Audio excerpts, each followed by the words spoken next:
What do you think the best way is to go about promoting local political competition in Milwaukee? I remember you mentioned that briefly in your speech. Maybe just go into a little more detail.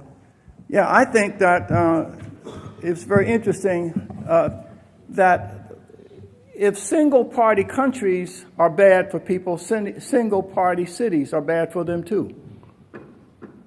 Because it means that one party can win without them and don't have to do anything, and the other one is alienated. I think you've got to go in as Steve Goldsmith, white Republican, goes in, but the first thing he does, he says, I'm going to float a $1 billion bond, but I want to know how that money flow can help the low-income neighborhoods.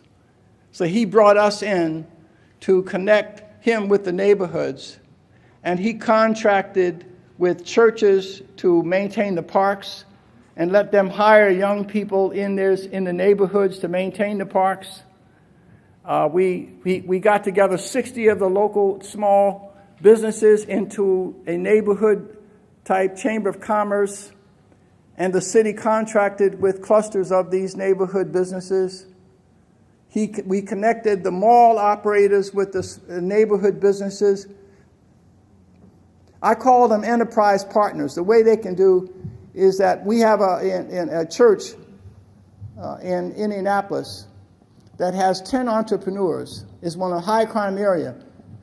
This is a young man, 13 years in prison, comes to himself, comes out, starts washing cars in people's driveway. He has 15 employees now. And so we are partnering him with 3 wealthy young business leaders in that city who are becoming enterprise partners because he needs access to capital that he doesn't have because he's been in jail, he has no credit. And they're going to teach him how to grow his business. And so it's going to be, so I think that when you have strategic relationships where people come not to ask for your vote, but to demonstrate that they are willing to add value and exchange value. One of these young men built the Indianapolis Stadium, and now he is partnering with Kurt Moore to help him to grow his business. And I think when politicians are able to come in and demonstrate to low-income people that they're willing to add value to help Victor and Don build this brand new facility of theirs.